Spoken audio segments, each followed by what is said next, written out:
thanks again, John, for joining us and participating in our film. We were talking earlier in the house about kind of the nature of creativity and your will to imagine and create and stuff. And just kind of curious to maybe talk a little about that. Well, I think I think that the the force that created us is expressing itself through our existence. I don't believe that a musical idea starts in your brain.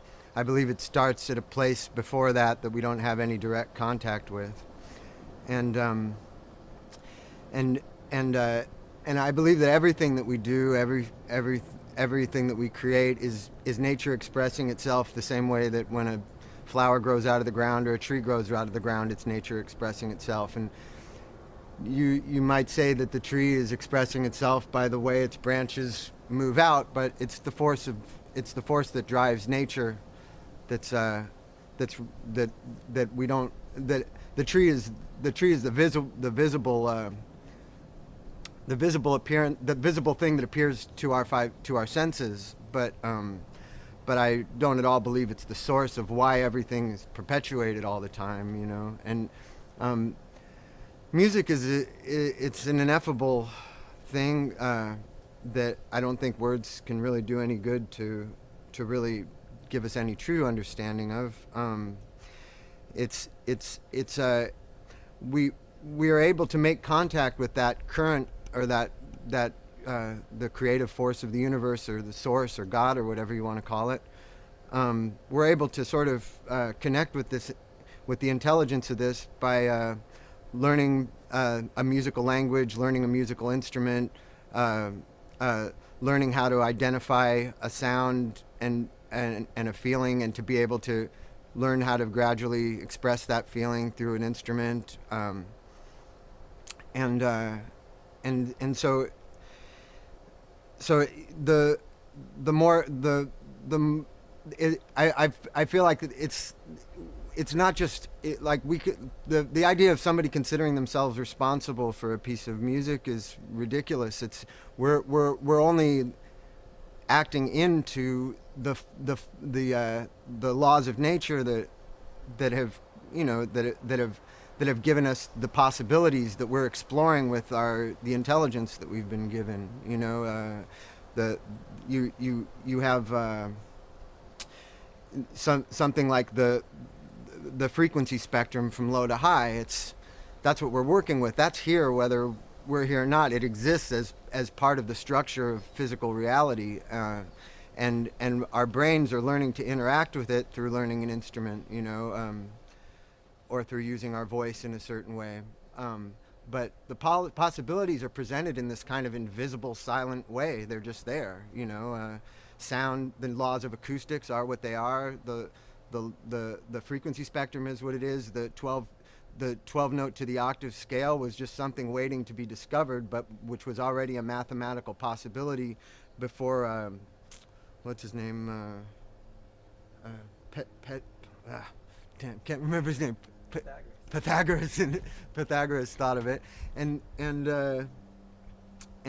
so it's. I just believe these things. Bob Moog said it in that documentary of you guys. It's not so much that he was inventing something as much as it was just it was there waiting to be invented, and it was just up to somebody to discover it. And it's that way with any piece of music. I think it's been the big lie that's been perpetuated ever since the star-making machine of Hollywood started. The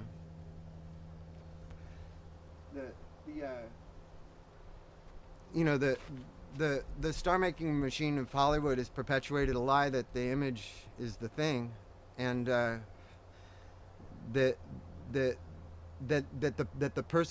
thing responsible for a great actor or a great musician, it's just been continued by the music business, is they get this idea into the public's head that it's the physical image of the person and the name of the person that is responsible for the creation of what they do, and that's not what creates it. What creates it is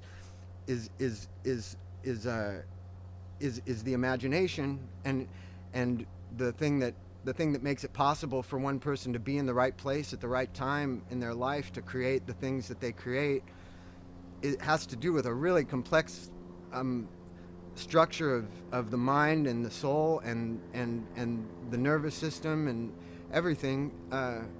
All these unknown things that are taking place in the subconscious, which can be just as much structured by terrible things as it can by good. You know, a person could be nothing but abused and put down their whole life, and for whatever reason, their will to live, their love for music, their feeling for music, and all the fucked up things that have happened to them, all combined to make perfection. You know, I mean, just for example, somebody like Jimi Hendrix having a really difficult life growing up, nevertheless, that was exactly what made him the person who was capable of doing the beautiful, perfect music that he did.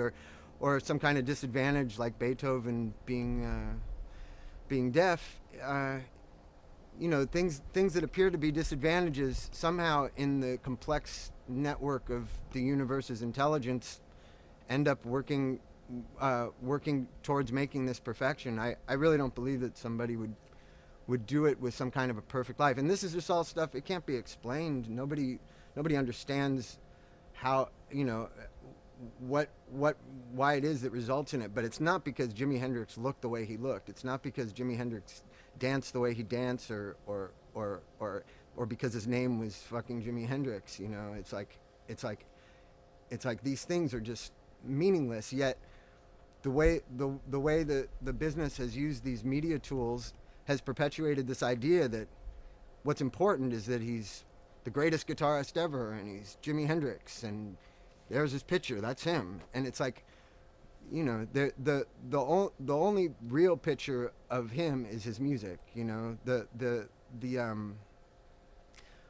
only thing that we should be like putting up on a pedestal is is the works of somebody's imagination, and the imagination itself should be catered to by the people whose responsibility it is to take music, you know, to take somebody's music from them to an audience. You know, it's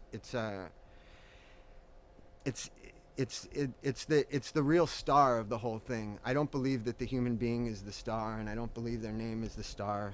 I think it's their imagination that's the star. And just because it's something you can't package, just because it's something you can't take a picture of, just because it's something you can't measure by it's number one, or it's sold this amount, or this many people love it, or this many people come to see it, you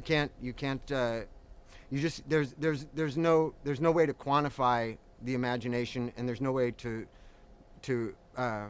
sell it directly. That's all it is. I think when I first started, I was really thinking of it as being me that was now expected after years of holing up in my bedroom practicing all the time. I thought it was me that it was now expected to be good on command, you know. I joined a band that was at the time my favorite band, and so it wasn't like the same kind of musical development that a person can have by just sort of following their intuition and following the course of their interests and their imagination, and eventually stumbling upon something that they really feel like is what they're here to do.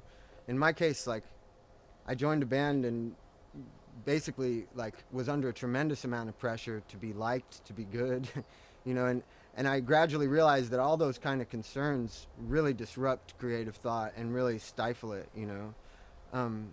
So the more I got out of the way, the more I stopped believing that it was me that was doing it, but the more I started just allowing the force that was making me feel what I feel to be the thing that was carrying the whole thing and running the whole thing. I just found that music was there. It wasn't something that had to be forced